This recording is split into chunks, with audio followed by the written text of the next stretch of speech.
अस्सलाम वालेकुम, मैं हूँ शाहजेब खानजादा। हुकूमत, इदारों, अदलिया और तहरीक इंसाफ के दरमियान मुहाजराई ने शिद्दत इख्तियार कर ली है।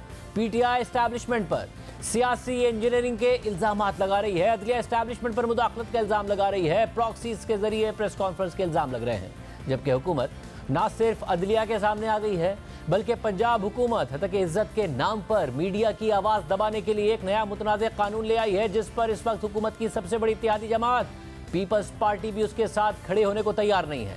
जबकि तहरीक इंसाफ के तर्जुमान रऊफ हसन, जिन पर कल इस्लामाबाद में ब्लेड से हमला हुआ था, आज वो मीडिया के सामने आए और अपने चेहरे पर ब्लेड से होने वाले हमले को कातिलाना हमला करार देते हुए इसे PTI के खिलाफ जारी कार्रवाइयों का तसलसल करार दिया।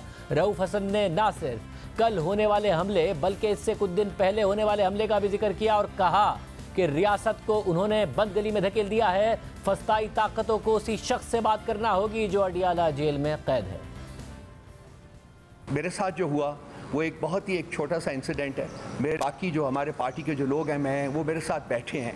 मेरे आंखों में आंसू आ जाएंगे जब मैं बयान करूंगा कि उनके साथ क्या क्या हुआ है, किस कानून के तहत हुआ है, किस आइन के तहत हुआ है, कौन है करवाने वाला, क्या कोई पूछेगा उसको, क्या उसको कमरा अदालत में बुलाया जाएगा कि वो जवाब दे कि उस पॉलिटिकल पार्टी के साथ जिसको 2/3 मेजॉरिटी पाकिस्तान के अवाम ने दी है, उसके साथ ये सलूक क्यों रवा रखा गया है। रियासत को इन्होंने बंद गली में खड़ी और उनको हमें कोई रास्ता नजर नहीं आ रहा। कब तक मानेंगे हम, कब तक हम अपना सब सर जो है वो इनके सामने सरनिगूं करते रहे और कहें कि चले ठीक है आप कुछ दिन और कर लीजिए।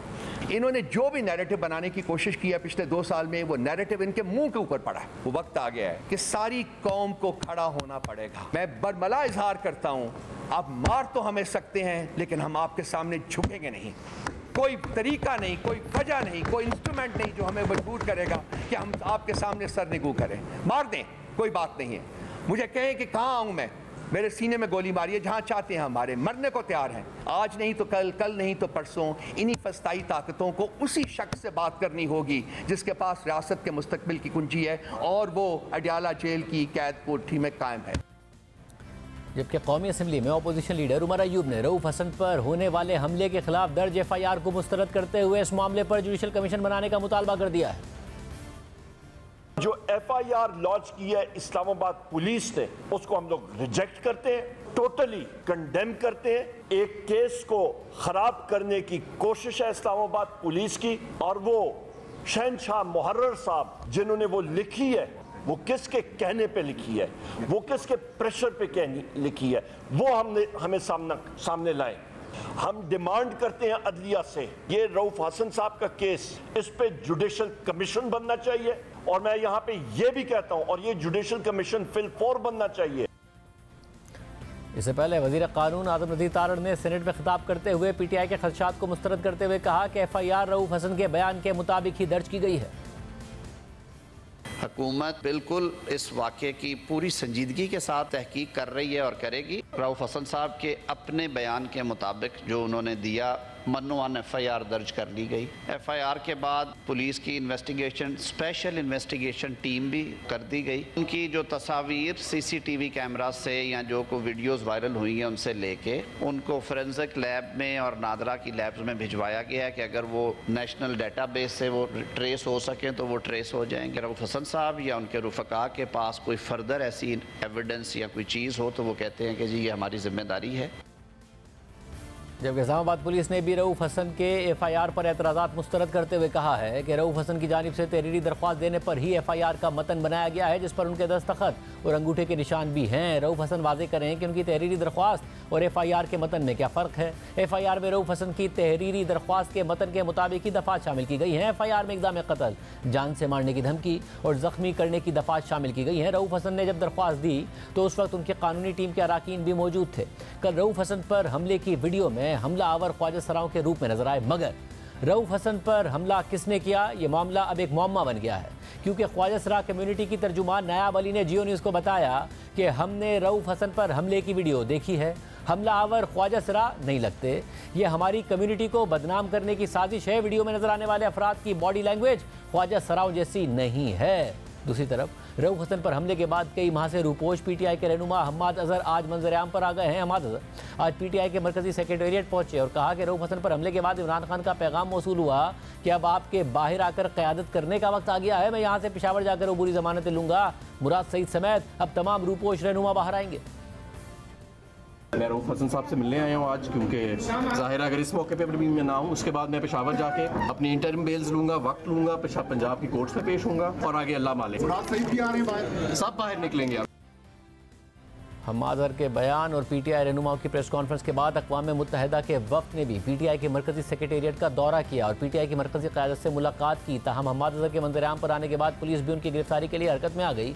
यूएन वफ़द के जाने के बाद पुलिस ने हम्माद अजहर की गिरफ्तारी के लिए पीटीआई के सेंट्रल सेक्रेटेरिएट पर छापा मारकर सेक्रेटेरिएट को बंद कर दिया और 3 घंटों तक उनकी गिरफ्तारी के लिए पीटीआई के मरकजी सेक्रेटेरिएट की तलाशी लेती रही, मगर हम्माद अजहर वहाँ से पेशावर रवाना हो चुके थे। जबकि आज तहरीक इंसाफ के रहनुमा यास्मीन राशिद की कोट लखपत जेल में तबीयत ख़राब होने के बाद उन्हें सर्विसेज अस्पताल मुंतकिल कर दिया गया, जहाँ अस्पताल इंतजामिया के मुताबिक उन्हें 24 घंटे ऑब्जर्वेशन में रखा जाएगा। तहरीक इंसाफ, जिसका पहले ही इस्टेब्लिशमेंट के खिलाफ मुज़ाहमती बयानिया जारी था, इस वाक़े के बाद उसमें मज़ीद शिद्दत आ गई है। जबकि तहरीक इंसाफ हुकूमत मुखालिफ इत्तेहाद बनाने के लिए भी सरगर्म है और आज अपोजिशन लीडर उमर अयूब और असद कैसर की सरबराही में वफ़द ने मौलाना फजलुर रहमान से मुलाकात भी की है। दूसरी तरफ पीटीआई, जो आज से चंद माह पहले तक अदलिया पर तनकीद कर रही थी, आज उसको अदालतों से रिलीफ मिल रहा है और पीटीआई के लिए इस वक्त अदालतों से रिलीफ के दरवाजे खुलते नजर आ रहे हैं। इमरान खान और परवेज इलाही को अदालतों से रिलीफ मिल रहा है। परवेज इलाही को कल अदालत ने रिहा कर दिया, जबकि कल इस्लामाबाद हाई कोर्ट ने 1 साल बाद टीएन वाइट केस को नाकाबिल समात करार देकर खारिज कर दिया। इससे पहले 1 अप्रैल को इमरान खान की तोशाखाना केस में सजा मुअत्तल हो चुकी है और साइफर केस और इद्दत केस में भी इमरान खान की सजाओं के खिलाफ अपीलें हतमी मरहले में हैं और इन अपीलों पर जल्द फैसले मुतवक्के हैं। इससे पहले गुज़िश्ता हफ्ते 15 मई को Islamabad high court 190 million pound case में इमरान खान को जमानत दे चुकी है, जबकि अब यह केस ट्रायल कोर्ट में ज़ेर समात है और अब अहम मरहले में दाखिल हो गया है। आज 190 मिलियन पाउंड केस में नैब ने मजीद 2 गवाहों के बयानात पर जिरा मुकम्मल कर ली और अब इस केस में मजीद 9 गवाहों की जिरा बाकी है। आज इमरान खान और बुशरा बीबी ने इस केस में ट्रायल को मामूल से हटकर ना चलाने की दरख्वास्त दी, जिस पर उनके और नैब के वकला के दलाइल के बाद अदालत ने अपना फैसला महफूज कर लिया। जबकि 190 मिलियन पाउंड केस की अगली समात अब 31 मई को होगी, जबकि आज साइफर केस के खिलाफ इमरान खान और शाह महमूद कुरैशी की अपीलों पर भी इस्लामाबाद हाई कोर्ट में समात हुई। अदालत ने FIA की जानिब से केस के आखिरी मराहिल में डोनाल्ड लू के अमरीकी कांग्रेस कमेटी के दिए गए बयान को केस का हिस्सा बनाने पर सख्त मार्क्स दिए। आज समात के दौरान जस्टिस मियां गुल हसन औरंगजेब ने FIA प्रोसिक्यूटर से पूछा कि क्या आप डोनाल्ड लू को पेश करना चाहते हैं, जिस पर FIA के प्रोसिक्यूटर ने जवाब दिया कि अमेरिका में कांग्रेस कमेटी के सामने डोनाल्ड लू के बयान को बतौर शहादत लाना चाहते हैं। समात के दौरान chief justice Islamabad high court justice Aamir Farooq ने कहा कि आप इजाफी शहादत लाना चाहते हैं। इस वक्त जब अपील मुकम्मल होने वाली है, FIA की मुतफर्रिक दरख्वास्त की टाइमिंग पर तहफ़्फ़ुज़ात हैं, इस पर सीरियस तहफ़्फ़ुज़ात हैं कि आप इस स्टेज पर यह दरख्वास्त दायर कर रहे हैं। इस दौरान बेंच में मौजूद जस्टिस मियां गुल हसन औरंगजेब ने FIA प्रोसिक्यूटर से कहा कि सीधा सीधा कहें कि इस केस को 2-3 माह आगे लेकर जाना है। बैरून मुल्क से शहादत आएगी, तस्दीक होगी, बैरून मुल्क से फिर गवाह आएगा, फिर शहादत आएगी, फिर जिरा होगी। बादी नज़र में ये प्रोसेस का गलत इस्तेमाल है।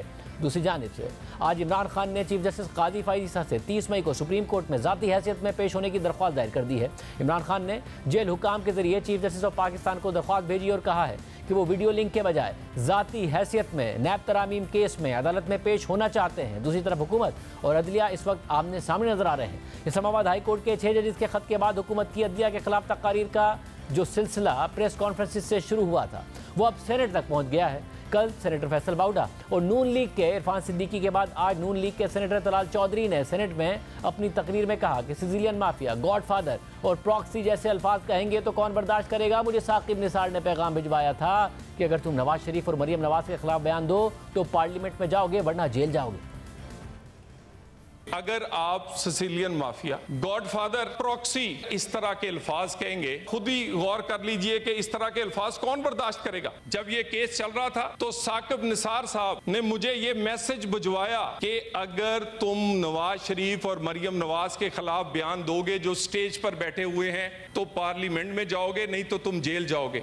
और इस बात को मैं पहले भी कह चुका हूं, किसी किस्म की तहकीक जब मर्जी इसकी कर ली जाए। और उसके बाद एक और बात, मेरी रिव्यू पिटीशन लगी हुई थी, उसी दिन जनरल बाजवा को एक्सटेंशन देने का केस लगा हुआ था। मेरे जैसे सियासी कारकुन को माफी नहीं मिली, जनरल बाजवा को एक्सटेंशन मिल गई थी उस दिन उसी अदालत के अंदर से। ये सेम तारीख और सेम दिन का कहानी है। इस इल्ज़ाम पर मौक़िफ़ मालूम करने के लिए हमने जस्टिस रिटायर्ड साकिब निसार से रब्ता किया, उन्होंने कोई जवाब ही नहीं दिया। नून लीग के रहनुमा तलहा चौधरी साहब खुद हमारे साथ मौजूद। चौधरी साहब बहुत शुक्रिया शो में ज्वाइन करने के लिए। तलहा चौधरी साहब, ज़ाहिर जो आप लोगों के साथ हुआ, नवाज शरीफ साहब भी 2017 तक की बात करते हैं, आप अपनी बात करते हैं, जो हुआ गलत हुआ, मगर अब हकीकत ये नहीं है कि आप लोगों को रिलीफ मिलने में कोई 2.5 से 3 साल लगे। इमरान खान साहब का सेम पेज 3 साल तक चलता रहा, आपका शायद सेम पेज तो कायम है, मगर उस पेज पर क्योंकि अदलिया नहीं है, इसलिए 3 महीने बाद ही रेत मुट्ठी से निकल रही है, इक़्तिदार इस तरीके से फिसल रहा है।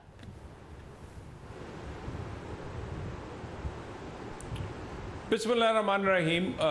देखिए शाहज़ेब, हम तो चाहते हैं कि इंसाफ हो। क्या फॉरेन फंडिंग नहीं हुई पीटीआई को? क्या इमरान खान की टेहरियान का जो केस है वो डिसाइड नहीं हो सकता था? क्या साइफर दुनिया के सामने लहराया नहीं गया? क्या 190 मिलियन जो ओपन और शट केस है और जिसकी हीट या तपिश इमरान खान को अब पहुंच रही है, और दोबारा से ये जो बयानिए में सख्ती आई है या दोबारा से वो दबाव बढ़ा रहा है वो अपनी सज़ाओं को रोकने के लिए, और वो समझते हैं कि उनका ये नैरेटिव चल रहा है, प्रेशर पड़ रहा है, रिलीफ मिल रहा है, और वो समझते हैं कि शायद इस तरह एस्टेब्लिशमेंट या हुकूमत दबाव में आएगी और एक दिन उनसे बात होगी, उनके सारे गुनाह माफ़ होंगे, वो फिर पवित्र होंगे, उनको कंधों पे बिठाया जाएगा और वज़ीर आज़म हाउस लाया जाएगा। लेकिन ये दिन गुजर चुके हैं। ऐसा, मगर मसला ये है कि उनका कॉन्फिडेंस बढ़ता जा रहा है। रऊफ हुसैन साहब पर हमला होता है तो ऐसा नहीं है वो घर बैठ जाते हैं, वो चैलेंज करते हैं कि जान से भी मारना है तो बताओ कहाँ आना है। अगले दिन हम्माद अजहर साहब आ जाते हैं, जो पार्टी छोड़ गए थे खौफ में, वो पार्टी में वापस आना चाहते हैं। फवाद चौधरी हो, इमरान इस्माइल हो, अली जैदी हो। तो ऐसा नहीं है कि जो रियासत अगर अपनी ताकत दिखा रही है तो आगे ताकत के जवाब में वो पीछे हट रहे हैं, वो मजीद आगे ही आ रहे हैं। शाहज़ेब, एक हकीकत है, अगले 5 साल का सेटअप बन चुका है। पीटीआई ने उस सेटअप को कबूल कर लिया है। एक सूबे में उसकी हुकूमत है और अपोजिशन लीडर हैं वफाक में और सूबों में, और वो इस सिस्टम का हिस्सा हैं। और उसके बाद अगर कोई कहे कि बहुत बड़ी तब्दीली जो है वो मुमकिन है अगले 5 साल में, तो वो नामुमकिन है। केसेस का सामना करना पड़ेगा, किसी किस्म की ब्लैकमेलिंग से किसी किस्म का कोई डायलॉग नहीं होगा। तराजू साहब, मसला ये है कि ये जो आपने 5 साल वाली बात कही है ना, 5 साल वाली आपने बात कही, तहरीक इंसाफ वाले कहते थे कि अगले 10 साल का सेटअप बन चुका है। 6 साल जनरल बाजवा के, 6 साल जनरल फैज़ हमीद के बतौर आर्मी चीफ, 10 साल इमरान खान के बतौर वज़ीर आज़म, इसलिए आपकी 10 साल की छुट्टी। फिर 3 साल के अंदर अंदर पूरा सिस्टम आपने देखा कि किस तरीके से 4.25 साल बाद क्रम्बल किया, किस तरीके से झगड़े हुए। जो अदलिया सेम पेज पर थी वो सेम पेज पर ना रही, जो आर्मी चीफ सेम पेज पर था, आज सारा का सारा ब्लेम उस पर डालते हैं जिसे बाप का दर्जा तहरीक इंसाफ दिया करती थी। 5 साल वाली बातें कर रहे हैं आप। देखिए, हमने तो कोई इस तरह की चीज़ नहीं जेन में रखी हुई या बनाया हुआ कि फ़लाँ को मैं आर्मी चीफ लगाऊंगा, फिर वो जब आर्मी चीफ लगेगा तो वो फिर मेरी हुकूमत को दुआम बख्शेगा, वो फिर या रिगिंग करवाएगा या कोई पार्टियों को तोड़ेगा या सिर्फ मेरे लिए मैदान खाली करेगा। हम तो बड़े क्लियर हैं कि सिस्टम में दूसरे अदारों का अमल दखल नहीं होना चाहिए, और हमारी यही लड़ाई थी। जब अदारे पीछे हटे या उनके कुछ इंडिविजुअल जो अदारों को इस्तेमाल कर रहे थे वो पीछे हटे, तो नून लीग ने बिल्कुल, हम भी पीछे हट गए। तो हम तो उस जो हुकूमत है वो इलेक्शन से बनी है, वो हमने किसी में झोली में बैठ के नहीं ली। हमने यहाँ तक पहुंचे एक जिद्दोजहद से, हमने पूरी, हमारी एक कहानी है और हम उस पूरी जिद्दोजहद के बाद यहाँ तक पहुंचे हैं, और हम समझते हैं कि अदारे भी सीख चुके हैं। सो अगर किसी का ख्याल है कि दोबारा से इदारे पीछे हटे, दोबारा जब इदारे पीछे हटे तो कॉन्सिक्वेंस ये हुआ कि इमरान खान के इत्तेहादी उन्हें छोड़ गए, जिन्हें वो एजेंसियों के जरिए मैनेज करते थे। हुकूमत गिर गई, आपकी हुकूमत आ गई। अब जब उनको भी कॉन्फिडेंस है कि इदारों को हम ही से बात करनी पड़ेगी और इदारे इस वक्त बैकफुट पर और प्रेशर में हैं बकौल उनके, तो जब इदारे आपकी हुकूमत के पीछे से हटेंगे, उनके तो 4.25 साल निकल गए, आपके तो चंद माह ही हुए हैं। पीपल्स पार्टी, दीगर इत्तेहादी कैसे कायम रह पाएंगे? फॉर्म 45, 47 के केसेस कैसे रह पाएंगे? आप लोग कैसे रह पाएंगे? देखिए, एक तो बड़ी स्टेबल हुकूमतें हैं। पंजाब में सादा अक्सरियत है, किसी की बिसाखियों पे नहीं। सिंध में सादा अक्सरियत है पीपल्स पार्टी के साथ, वफाक में बेहतरीन हम दोनों के पास एक सादा अक्सरियत हमारे पास हासिल है, और उसके बाद हम तो सिर्फ इतना मुतालबा करते हैं कि भी अनड्यू मुदाखलत ना हो। और पीछे हमारे साथ खेल तो साकिब निसार जैसे लोगों ने खेलना शुरू किया था कि वजीर आजम को बुलाओ, नाहिल करो, सदारत से हटाओ नवाज शरीफ को, उसके बाद उसका निशान छीनो, फिर फलाना।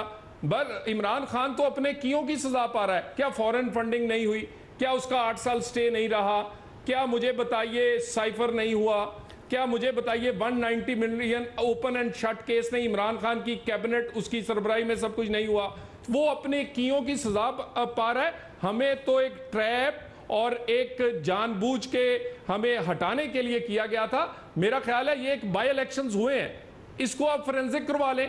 अगर फॉर्म 45, 47 और मकबूलियत का है, ये मुल्तान का परसों हुआ है, आए ना। इक्तिदार तो उससे पहले बाई इलेक्शंस हुए हैं सिर्फ साहब, इक्तिदार तो जाहिर है आता है चला जाता है। इमरान खान साहब अब रिसीविंग एंड पर हैं, मगर उनकी ये बातें हैं कि जी फौज के आर्मी चीफ के खिलाफ बोलो तो गद्दारी होती है, जनरल बाजवा जैसा तो डेमोक्रेटिक कोई नहीं है, फिर बाप की जगह होता है उनके रहनुमाओं के बयान, वो आज भी उनको ताने के तौर पर याद रखे जाते हैं। आज क्या नवाज शरीफ की लेगेसी आप ये बना रहे हैं कि जब जजेस एजेंसियों की मुदाखलत के खिलाफ बोले तो आप जजेस के खिलाफ बोले, जब एजेंसियों को इस्टेब्लिशमेंट को प्रॉब्लम था फ्री स्पीच से तो आप लोग कानून बनाने के लिए आगे आगे आ गए, तो आप अपनी ये लेगेसी, नवाज शरीफ की ये लेगेसी होगी? देखिए बिल्कुल भी नहीं। हम कहते हैं कि सियासतदानों को और पार्लियामेंटेरियन को सिर्फ निशाना ना बनाया जाए। नहीं, नैब का कानून है, सिर्फ सियासतदानों पे है, ना बिजनेसमैन पे है, ना अदालतों पे है, ना जर्नल्स पे है। इसी तरह तौहीन अदालत है तो पार्लियामेंटेरियन सियासतदान ही उसमें क्यों आते हैं? आइन तोड़ने वाला तो कभी नहीं आया।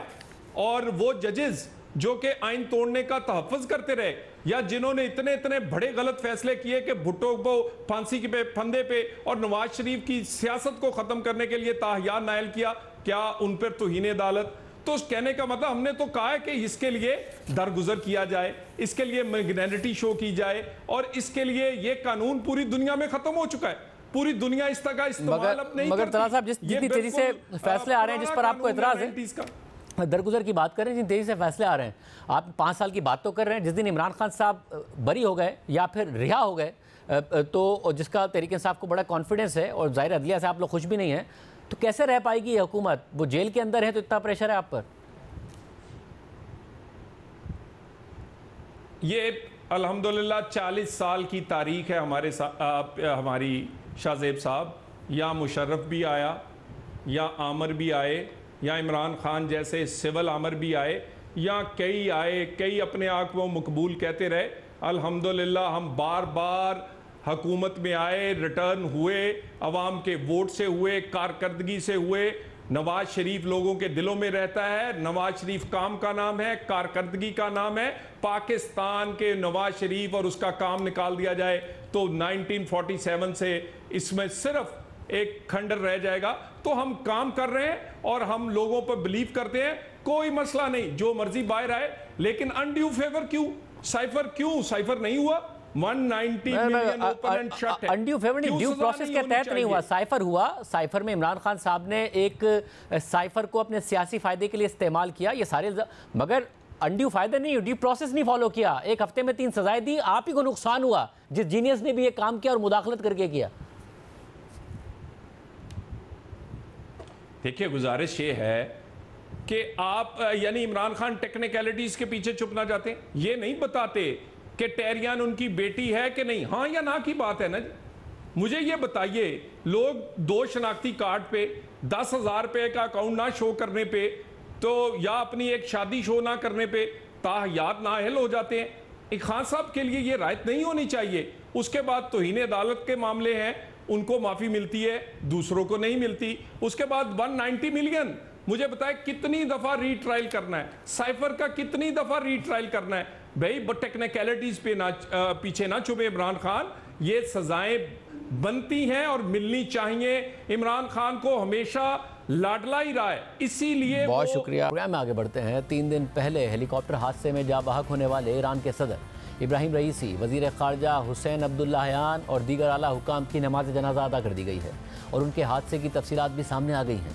ईरान के सुप्रीम लीडर आयतुल्लाह खामनाई ने तेहरान में नमाज जनाजा पढ़ाई, जिसमें हज़ारों अफराद ने शिरकत की। ईरानी मीडिया के मुताबिक ताज़ियती तकरीब में 40 ममालिक के वफूद ने शिरकत की, जबकि पाकिस्तान से वज़ीर आज़म शहबाज शरीफ ईरानी सदर की वफ़ात पर ताज़ियत के लिए तेहरान पहुँचे थे और उनके हमरा नायब वज़ीर आज़म इसहाक डार, वज़ीर दाखिला मोहसिन नकवी, वज़ीर इत्तलात तारड़ और मामले खुसूसी तारिक फातमी भी थे। वज़ीर आज़म ने ईरान के सुप्रीम लीडर आयतुल्लाह खामनाई और कायम मकाम सदर डॉक्टर मोहम्मद मुक़बर से मुलाकात में इज़हार अफसोस किया। ईरानी मीडिया के मुताबिक मरहूम सदर इब्राहिम रईसी को मशहद में इमाम अली रज़ा के रोज़े के इहाते में सुपुर्द खाक किया जाएगा। सदर इब्राहिम रईसी की आखिरी रसूमात की अदायगी का सिलसिला गुज़िश्ता रोज़ तबरेज़ से शुरू हुआ था, जबकि तेहरान लाने से पहले कल ही ईरान के शहर कुम में ईरानी सदर और उनके साथियों की नमाज जनाजा अदा की गई थी। इसके अलावा 19 मई को पेश आने वाले हादसे से मुताल्लिक मरहूम ईरानी सदर के चीफ ऑफ स्टाफ ने अहम तफसीलात भी बताई हैं। गुलाम हुसैन इस्माइली उन 3 हेलीकॉप्टर्स में से एक हेलीकॉप्टर में सवार थे जो ईरानी सदर इब्राहिम रईसी के काफ़िले में शामिल था।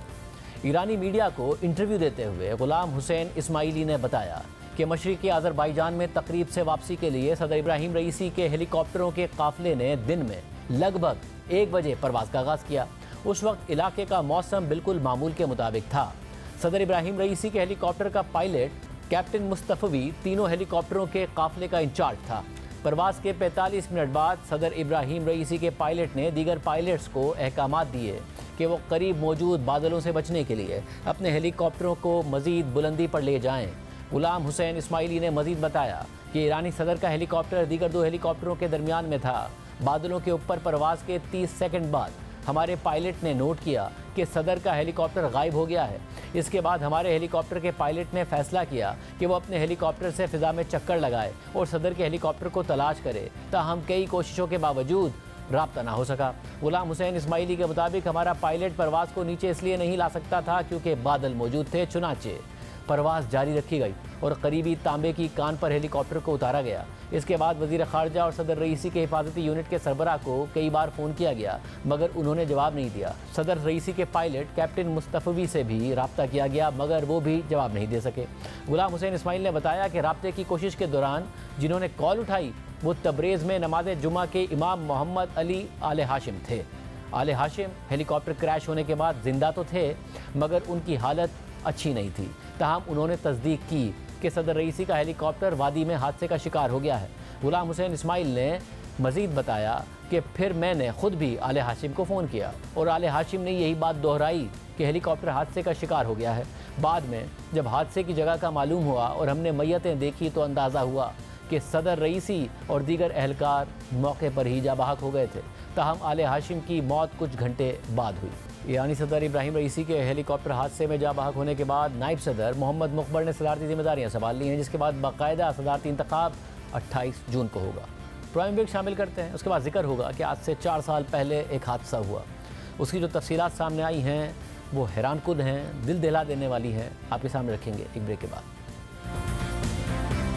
आज से 4 साल पहले 22 मई 2020 को लाहौर से कराची आने वाली PIA की परवाज़ PK 8303 कराची एयरपोर्ट के करीब अफसोसनाक हादसे का शिकार होकर तबाह हो गई, जिसके नतीजे में जहाज़ में मौजूद 99 अफराद में से सिर्फ 2 मुसाफिर ही जिंदा बच सके, जबकि इस हादसे को ना सिर्फ पाकिस्तान बल्कि पूरी दुनिया में हवाबाजी की तारीख के बड़े हादसात में शुमार किया जाता है। मगर आज भी सबसे अहम सवाल यह है कि PIA के एयरक्राफ्ट एयरबस A320 जिसमें 99 मुसाफिर लाहौर से कराची के लिए सफ़र कर रहे थे और फ्लाइट का नाम PK 8303 था, उसे लैंडिंग से कुछ लम्हे पहले हादसा क्यों और कैसे पेश आया और इसका जिम्मेदार कौन था।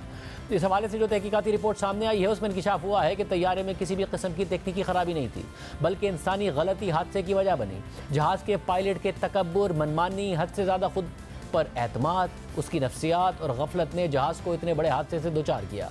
पायलट ने मुसलसल फ्लाइट कंट्रोलर की हिदायत को नज़रअंदाज किया, उसकी बात नहीं मानी और लैंडिंग से कबल जहाज़ की ऊंचाई और स्पीड जिस सतह पर होनी चाहिए थी उसे उस सतह पर लेकर नहीं आया, जिससे जहाज़ लैंडिंग से पहले मतलूबा हद से बहुत ज़्यादा ऊंचाई पर था और साथ ही जहाज़ के नीचे आने की स्पीड भी मतलूबा हद से बहुत ज़्यादा थी, जिसे बाद में पायलट कंट्रोल करने में नाकाम रहा। और जिस वक्त लैंडिंग की जा रही थी तो उस वक्त लैंडिंग गियर भी खुले हुए नहीं थे और तैयारा रनवे पर स्लाइड करने लगा, जिससे इंजन रनवे पर जाकर लगा, तेल रसने लगा, इंजन नाकारा हो गए और साथ ही पायलट और फर्स्ट ऑफिसर के दरमियान कम्युनिकेशन का भी फुकदान हादसे की वजह बना।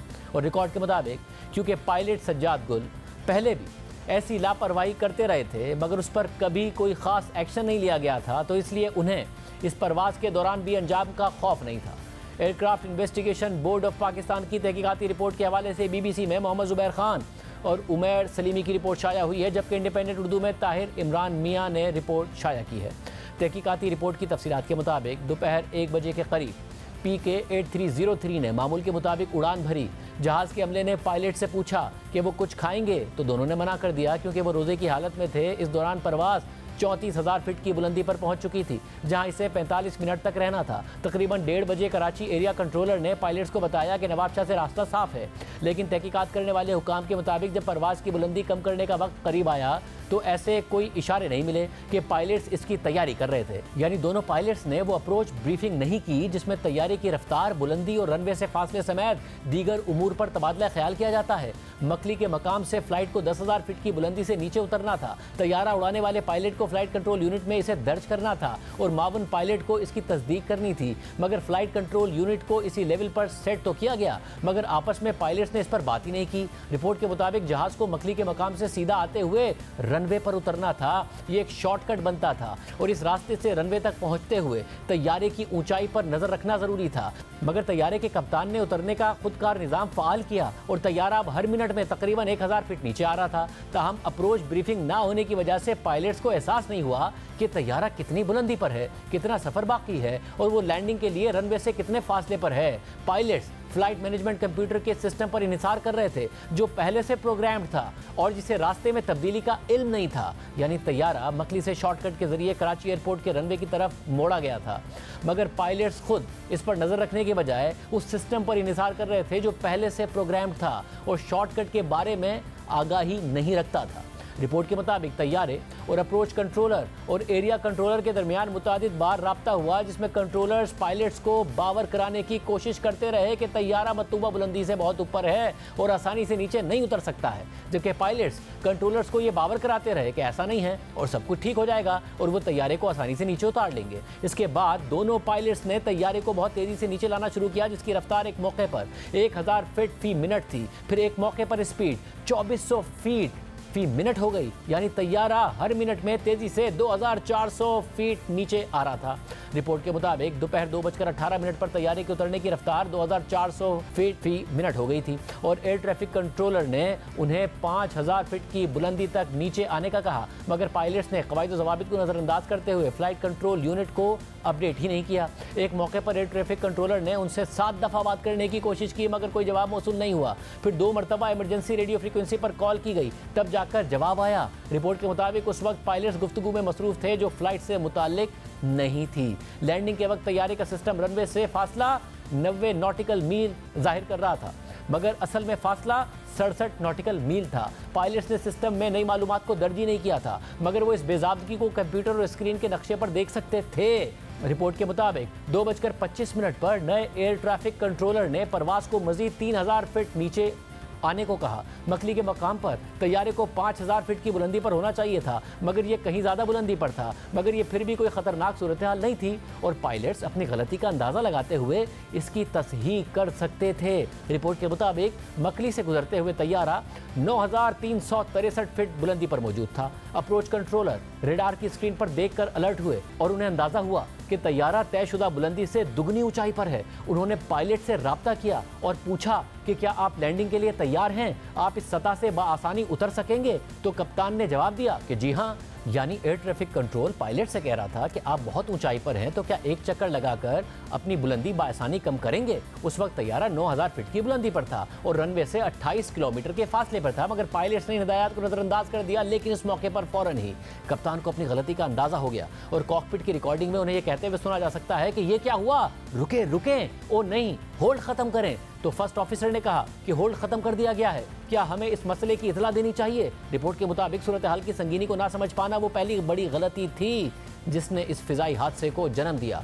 स्पीड ब्रेक लगाने और ओपन डिसेंट मोड पर जाने से अब तैयारा ज़्यादा रफ्तार से नीचे आ रहा था। इस दौरान कराची टावर कंट्रोलर को भी ये मालूम हो गया कि तैयारा ज़्यादा ऊंचाई पर है, तो उन्होंने अप्रोच कंट्रोलर को इस हवाले से बताया और उन्हें भी इसका पहले से ही इल्म था। कराची अप्रोच कंट्रोलर ने पायलट से दोबारा पूछा कि क्या वो लैंड कर सकते हैं, मगर पायलट अपने फैसले पर डटे रहे। अप्रोच कंट्रोलर के सवाल पर कप्तान ने साथी पायलट से कहा कि कहो सब ठीक है, तो उसने आगे पैगाम दिया कि सर हम बिल्कुल ठीक हैं, हम पहुंच जाएंगे इंशाअल्लाह। मगर एक मौके पर कप्तान का ये जुमला सुना जा सकता है कि होल्ड फंस गया है, ये ऑटोमेटिक बना हुआ है, मैं भूल गया था। यानी कप्तान की एक मुसाफिर जहाज़ के बारे में इतनी लापरवाही नजर आ रही है, मगर इस वक्त भी जहाज़ के कप्तान जहाज़ को लैंड करने के हवाले से इतने पुरएतमाद थे कि उन्हें 2:32 पर कप्तान को ये कहते सुना जा सकता है कि वो यानी एयर ट्रैफिक कंट्रोलर ये देखकर हैरान रह जाएंगे कि हमने ऐसा कर दिया है। रिपोर्ट के मुताबिक इससे कप्तान का ओवर कॉन्फिडेंस जाहिर होता है और अप्रोच कंट्रोलर ने यह सुन लिया था। उन्होंने हिदायत दी कि परवाज उतारने की इस हिकमत अमली को तब्दील किया जाए, मगर कप्तान ने यह बात फिर नहीं मानी और 8 सेकंड बाद जवाब दिया गया कि हम ठीक हैं। कराची अप्रोच कंट्रोलर ने दोबारा उन्हें मुड़ने का कहा, मगर फिर वही जवाब मिला कि सब ठीक है। इस दौरान तैयारा ज्यादा तेज रफ्तारी से नीचे आ रहा था, जिस पर तैयारे के कंप्यूटर ने वार्निंग दी कि जहाज को ऊपर उठाना होगा, मगर पायलट्स ने इन वार्निंग्स को भी नजरअंदाज कर दिया। इसके अलावा तैयारे के ऑटो पायलट के बंद होने के बाद तैयारे में वार्निंग्स का एक सिलसिला शुरू हो गया, जिसने कप्तान और फर्स्ट ऑफिसर को भी कंफ्यूज कर दिया। एक मौके पर फर्स्ट ऑफिसर ने भी कप्तान से पूछा कि क्या तैयारे को मोड़ लेना चाहिए, यानी एक चक्कर लगाकर इसकी रफ्तार और बुलंदी पर काबू पाया जा सकता था, मगर कप्तान ने ऐसा करने की इजाजत नहीं दी और फिर तैयारे का कंट्रोल भी खुद संभाल लिया और लैंडिंग के लिए अपनी हिकमत अमली पर अमल करने लगे। रिपोर्ट के मुताबिक मुतादिद वार्निंग्स को नजरअंदाज करने के बाद भी एक आखिरी चीज थी जो पायलट्स को अलर्ट कर सकती थी, और ये जमीन से फासले की तनबीह यानी ग्राउंड प्रॉक्सिमिटी वार्निंग सिस्टम था। तैयारे के कंप्यूटर ने पायलट्स को इस हवाले से वार्निंग्स दी और लैंडिंग गियर फौरी तौर पर खोलने का कहा, मगर तैयारे के पहिए भी नहीं खोले गए थे और लैंडिंग गियर खोले बगैर ही तैयारा जमीन से टकरा दिया गया। रिपोर्ट के मुताबिक कप्तान ने जमीन पर टच करने से पहले दोनों इंजन फुल रिवर्स पर लगाए, जिससे दोबारा यह जाहिर हुआ कि उन्होंने कवायद और ज़वाबित की पैरवी नहीं की, क्योंकि ऐसा टच डाउन यानी जमीन पर जहाज के टच करने के बाद किया जाता है। रिपोर्ट के मुताबिक 2:34 पर तैयारे के दोनों इंजन रनवे से टकराए और चिंगारियां निकली। कैबिन में शदीद झटके महसूस किए गए। 16 सेकंड के दौरान 4 मरतबा ऐसा हुआ, मगर तैयारे की रफ्तार कम नहीं हुई। इस दौरान दूसरी तरफ फर्स्ट ऑफिसर तैयारे को ऊपर उठाने की कोशिश कर रहे थे। बहुत से पायलट्स और फर्स्ट ऑफिसर्स का ख्याल है कि कप्तान को इस मरहले पर तैयारे को उसके हाल पर छोड़कर रनवे पर रगड़ खाने देना चाहिए था, ताकि वो बेली लैंडिंग करता और ज़्यादा से ज़्यादा रनवे से गुजरकर कच्चे पर उतर जाता या शायद एयरपोर्ट की हद की दीवार में जा लगता, मगर इस सूरत में अंजाम मुख्तलिफ हो सकता था। रनवे पर रगड़ लगने से दोनों इंजन्स में से तेल बहने लग गया था, मगर इस तराब में मुब्तला पायलट्स इससे आगा नहीं थे और दोनों का रद्द-ए-अमल भी एक दूसरे के बरखिलाफ था। फर्स्ट ऑफिसर चिल्लाए कि take off sir, take off, तो परेशानी में मुब्तला कप्तान ने यह तजवीज़ मान ली और दोबारा उड़ान भर ली। कुछ ऊंचाई पर लैंडिंग गियर को नीचे करके दोबारा ऊपर कर दिया गया। एयरपोर्ट का अमला बगैर लैंडिंग गियर खोले जहाज की लैंडिंग और चिंगारियां देखकर चौंक गया था और फिर दोबारा लैंडिंग की कोशिश की गई, मगर जहाज के दोनों इंजन नाकारा होना शुरू हो गए थे। कप्तान ने हवाबाजी की मुरब्बिजा जबान में हंगामी कॉल दी कि मेडे मेडे मेडे। इसके कुछ लम्हे बाद फर्स्ट ऑफिसर ने भी यही कॉल दी। उस वक्त तैयारे की बुलंदी 400 फीट तक आ गई और उसके 24 सेकंड बाद तैयारे के कॉकपिट में जहाज टकराने की आवाज़ रिकॉर्ड की गई, जिसके बाद रिकॉर्डिंग बंद हो गई। यूं तैयारा आबादी के ऊपर रनवे से चंद 100 मीटर के फासले पर गिरकर तबाह हो गया और अमले समेत 99 में से 97 अफराद जहाँ बहक हो गए और रिहायशी इलाके पर जहाज़ गिरने से खातून भी जहाँ बहक हो गई। रिपोर्ट के मुताबिक जहाज़ के अमले ने फ्लाइंग के उसूलों और कवायद की एक नहीं बल्कि मुतादिद बुनियादी खिलाफ वर्जियाँ की, जिनकी वजह से यह हादसा पेश आया। तैयारे में किसी भी किस्म की तकनीकी या फ़नी खराबी नहीं थी और तैयारे के गिरने की वजह जहाज़ उड़ाने वाला अमला और दूसरे इंसानी अवामिल थे। तहकीकाती रिपोर्ट के मुताबिक क्रैश होने वाले जहाज़ के कप्तान पहले भी तेज़ रफ्तारी और गैर महफूज लैंडिंग समेत दीगर बेज़ाबगियों में मुलविस रहे थे। रिपोर्ट के मुताबिक कप्तान तैयारे के हादसे से 1 साल कबल कई बार मुसलसल गैर मुस्तहकम तरीके से परवाजें उतारते रहे और उड़ाते रहे। PIA उसका फ़्लाइट ऑपरेशन एयरलाइन के मुरवजा कवानीन और कवायद ज़वाबित की मौजूदगी के बावजूद न सिर्फ उसे नज़रअंदाज करते रहे बल्कि इस तर्ज़ अमल को इरादतन या गैर इरादतन मुस्तहकम करते रहे। कप्तान को पाकिस्तान सिविल एविएशन की तरफ से क्रैश से पहले 1 साल के अरसे में फ़्लाइट ड्यूटी की खिलाफ वर्जी यानी परवाज़ उड़ाने उड़ाने के औकात कार से तजावुज़ करने पर शो कॉज नोटिस जारी किया गया था और जब कप्तान ने एयरलाइन में शमूलियत इख्तियार की थी तो उस वक्त के नफ्सियाती जायजे में माहिर नफ्सियात ने यह नोट किया था कि वो अफसरी जहनियत, गालिब आने वाला, हर धर्म और अपनी राय मुसल्लत करने वाली जहनियत के मालिक थे। उनके अंदर आला हुकाम के फैसलों की परवाह ना करने का रुझान था और उनके अंदर दबाव बर्दाश्त करने की सलाहियत नाकाफ़ी थी। प्राइम ब्रेक शामिल करते हैं। फ़लस्तीन के हवाले से बहुत अहम डेवलपमेंट सामने आई हैं, आपके सामने रखेंगे एक ब्रेक के बाद। गज़ा में जहां गुज़िश्ता 7 माह से इसराइली बर्बरियत जारी है, अब तक 35,000 से ज़ायद फ़लस्तीनी शहीद हो चुके हैं। हाल ही में रफ़ा पर इसराइली कार्रवाई के बाद गज़ा के शहरियों के लिए सूरत हाल मज़ीद तशवीशनाक हो गई है। गुज़िश्ता 2 हफ्तों से रफ़ा क्रॉसिंग बंद होने की वजह से गज़ा में इमदाद की तरसील भी मुअत्तल है। इस सारी सूरत हाल में गुज़िश्ता चंद दिनों से आलमी सतह पर होने वाली डेवलपमेंट्स ने फ़लस्तीनियों के लिए एक उम्मीद पैदा कर दी है कि अब उनके लिए आलमी सतह पर आवाज़ें उठ रही हैं और दुनिया उनकी तकलीफ़ को महसूस कर रही है। फ़लस्तीन को आज़ाद रियासत तस्लीम करने के सिलसिले में एक अहम पेशरफ सामने आई है। रवा माह के आगाज़ में अक़वाम मुत्तहिदा में फ़लस्तीन को फुल मेंबर बनाने की करारदाद मंजूर हुई थी, जिसके बाद आज 3 अहम मगरबी ममालिक ने भी फ़लस्तीन को एक आज़ाद रियासत तस्लीम करने का ऐलान कर दिया है, जिससे मसला फ़लस्तीन के 2 रियासती हल का मामला मज़ीद अहमियत इख्तियार करेगा। तफसीलात के मुताबिक यूरोपीय ममालिक नॉर्वे, स्पेन और आयरलैंड ने 28 मई से फ़लस्तीन को एक आज़ाद रियासत तस्लीम करने का बाकायदा ऐलान कर दिया है। आज होने वाली इस अहम पेशरफ्त का आगाज़ स्कैंडिनेवियन मुल्क नॉर्वे से हुआ। नॉर्वेन वज़ीर आज़म ने फ़लस्तीनी रियासत को तस्लीम करने का ऐलान करते हुए कहा कि नॉर्वे 28 मई को बाज़ाब्ता तौर पर फ़लस्तीनी रियासत को तस्लीम करेगा। उन्होंने मज़ीद कहा कि हम फ़लस्तीनी रियासत को तस्लीम करके अरब अमन मंसूबे की हिमायत करते हैं। मशरिक़ वस्ता में फ़लस्तीन को बतौर रियासत तस्लीम किए बगैर अमन का क़याम मुमकिन नहीं है। फ़लस्तीन को एक आज़ाद रियासत बनने का बुनियादी हक हासिल है। नॉर्वे के बाद एक और यूरोपीय मुल्क स्पेन ने भी फ़लस्तीन को तस्लीम करने का ऐलान किया है। स्पेन के वज़ीर आज़म ने पार्लियामेंट से खिताब करते हुए कहा कि स्पेन भी 28 मई को फ़लस्तीनी रियासत को तस्लीम करेगा। इस ऐलान के बाद पार्लियामेंट के अरकान ने खड़े होकर तालियां बजाई और फैसले का खैर मकदम किया। El próximo martes 28 de mayo, España aprobará en su Consejo de Ministros el reconocimiento al Estado de Palestina. इस हवाले से आज की तीसरी अहम पेशरफ्त आयरलैंड से सामने आई। आयरिश वज़ीर आज़म ने नॉर्वे और स्पेन के फैसले की हिमायत करते हुए 28 मई को फ़लस्तीन को आज़ाद रियासत तस्लीम करने का ऐलान किया। इस मौके पर उनका कहना था कि आज आयरलैंड और फ़लस्तीन के लिए एक तारीख़ी और अहम दिन है। उनके ख्याल में आइंदा हफ्तों में फ़लस्तीनी रियासत को तस्लीम करने में दीगर ममालिक भी नॉर्वे, स्पेन और आयरलैंड का साथ देंगे। उनके इस इक़दाम का मकसद इसराइल फ़लस्तीन तनाज़े के 2 रियासती हल में मुआविन होगा।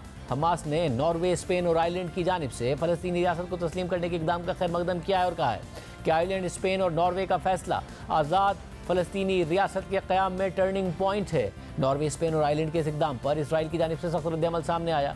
टाइम्स ऑफ इसराइल के मुताबिक इसराइल ने इन ऐलानात पर सख्त रद्द-ए-अमल देते हुए आयरलैंड, स्पेन और नॉर्वे से अपने सफ़ीरों को फौरी मुशावरत के लिए वापस बुला लिया है। इस हवाले से इसराइली वज़ीर ख़ारजा का कहना है कि एक वाज़ेह पैगाम भेज रहा हूँ कि इसराइल खामोशी से ऐसा नहीं होने देगा। इसके अलावा सऊदी अरब ने इस इक़दाम का खैर मकदम किया। सऊदी वज़ारत ख़ारजा की तरफ से जारी बयान के मुताबिक तीनों ममालिक के इस इक़दाम से फ़लस्तीन पर बैनुल-अक़वामी इत्तफ़ाक़ राय की तस्दीक होती है। फ़लस्तीनी अवाम को भी हक़ खुद इरादियत हासिल है। जबकि अमरीका ने इस हवाले से जारी बयान में कहा है कि फ़लस्तीनी रियासत को मुज़ाकरात के ज़रिए ही तस्लीम किया जाना चाहिए। इस हवाले से सदर बाइडेन समझते हैं कि एकतरफ़ा तौर पर फ़लस्तीन को रियासत तस्लीम नहीं किया जाना चाहिए। वाज़ेह है कि 10 मई को अक़वाम मुत्तहिदा में भी फ़लस्तीन को आज़ाद रियासत तस्लीम करने से मुतालिक एक अहम करारदाद मंजूर हुई थी। अक़वाम मुत्तहिदा में फ़लस्तीन को फुल मेंबर बनाने के करारदाद की 143 ममालिक ने हिमायत की थी, जबकि अमरीका और इसराइल समेत 9 ममालिक ने इस करारदाद की मुखालफत की थी। मीडिया रिपोर्ट्स के मुताबिक आने वाले दिनों में मज़ीद यूरोपीय ममालिक भी फ़लस्तीनी रियासत को तस्लीम कर सकते हैं। इसके अलावा आज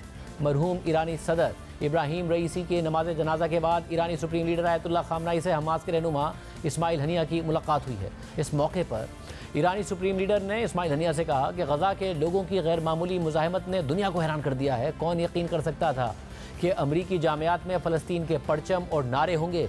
मसला फ़लस्तीन पर मुस्तकबिल में ऐसी पेशरफ्त होगी जो आज नामुमकिन लगती है। दूसरी जानिब गुज़िश्ता चंद दिनों से इंटरनेशनल क्रिमिनल कोर्ट में चीफ प्रोसिक्यूटर करीम खान की जानिब से जंगी जराइम के इर्तिकाब पर इसराइली वज़ीर आज़म और वज़ीर दिफा के वारंट गिरफ्तारी मांगने की दरख्वास्त के बाद से इसराइल और अमरीका आलमी अदालत के ख़िलाफ़ खुलकर सामने आ गए हैं। आलमी अदालत के चीफ प्रोसिक्यूटर करीम खान ने पीर को गज़ा में 7 माह के दौरान जंगी जराइम के इर्तिकाब पर 5 लोगों के वारंट गिरफ्तारी तलब किए थे, जिनमें इसराइली वजीर आजम नेतन्याहू, उनके वजीर दिफा और हमास के रहनुमा याह्या सिनवार, मोहम्मद अल मिस्री और इस्माइल हनिया शामिल हैं। इसके बाद अमेरिका और इसराइल का सख्त रद्दअमल सामने आया। इसराइली वजीर आजम नेतन्याहू ने इस हवाले से कहा कि जमहूरी इसराइल का मवाजना अवामी कातिल से किया गया, जिसे मुस्तरद करते हैं। अमरीकी सदर जो बाइडन ने प्रोसिक्यूटर करीम खान के इस इक़दाम को इश्तियाल अंगेज़ करार दिया। अल जज़ीरा की खबर के मुताबिक अमरीकी कानून साजों ने आलमी अदालत के इस इक़दाम की मजम्मत की है, जबकि कुछ रिपब्लिकन्स ने आलमी अदालत के अहदेदारों पर पाबंदी आयद करने की धमकी भी दी है। जबकि इस हवाले से अमरीकी वजीर खारजा एंथनी ब्लिंकन ने कहा है कि अमरीका इंटरनेशनल क्रिमिनल कोर्ट के अहदेदारों पर पाबंदी लगाने पर भी गौर कर रहा है और इस हवाले से बाइडन हुकूमत और अमरीकी कांग्रेस के साथ मिलकर काम करने के लिए तैयार है। इससे पहले 1 दर्जन के करीब रिपब्लिकन सेनेटर्स ने प्रोसिक्यूटर करीम खान को एक धमकी आमेज खत भी लिखा था, जिसमें कहा गया था कि अगर आपने इसराइल को निशाना बनाया तो हम आपको निशाना बनाएंगे।